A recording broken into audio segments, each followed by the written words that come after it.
সামনাসামনি যখন কেকের খুব ভালো রিভিউ পাই এবং সবার কাছ থেকেই ভালো একটি রিভিউ পাই তখন সত্যিই খুব ভালো লাগে। আসসালামু আলাইকুম, কেমন আছেন সবাই? চলুন আজকে বেবি শাওয়ার কেকটির ডিটেলস শেয়ার করি। এখানে হচ্ছে আমার চকলেট রেগুলার কেক ছিল 1 পাউন্ডের মধ্যে।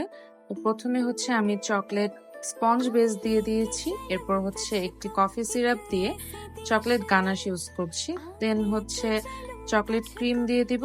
সেম ভাবে বাকি লেয়ারগুলো কমপ্লিট করব।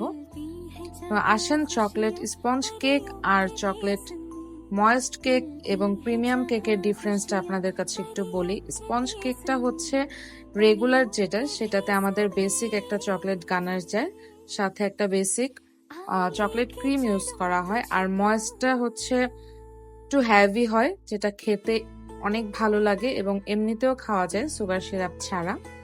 আর প্রিমিয়াম কেকটা হচ্ছে অনেক বেশি চকলেট ইউজ করা হয় ক্রিমে এবং চকলেট বেসে।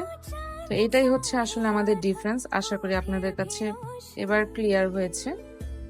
তো চলেন এবার বলি যে কিভাবে সামনাসামনি আমি ভালো একটি রিভিউ পেয়েছি। তো এটা হচ্ছে আমার একটি ফ্রেন্ডের বেবি শাওয়ারের কেক ছিল। তো এখানে প্রোগ্রামে যারা যারা ছিল প্রত্যেকেই কেকের খুব ভালো একটি রিভিউ দিয়েছে এবং খুবই পছন্দ করেছে তারা। আলহামদুলিল্লাহ, আমি যখন রিভিউটা পাই তখন আমার কেক বানানোতে যতটা পরিশ্রম গিয়েছে, যতটা টায়ার্ডনেস ছিল, সবগুলোই কিন্তু আমার এক নিমিষে শেষ হয়ে গিয়েছে। আলহামদুলিল্লাহ, আলহামদুলিল্লাহ।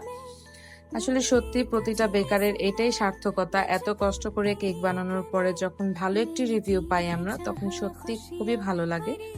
তো এই তো আপনাদের সাথে কথা বলতে বলতে আমার কেকের ক্রাম কোটিংও ডান হয়ে গেল। আপনাদের কাছে কেমন লাগছে অবশ্যই জানাবেন। আর আপনারাও যদি এরকম বেবি শাওয়ারের বা যে কোনো থিম কেক নিতে চান অবশ্যই 2 দিন আগে জানাবেন। আল্লাহ হাফেজ।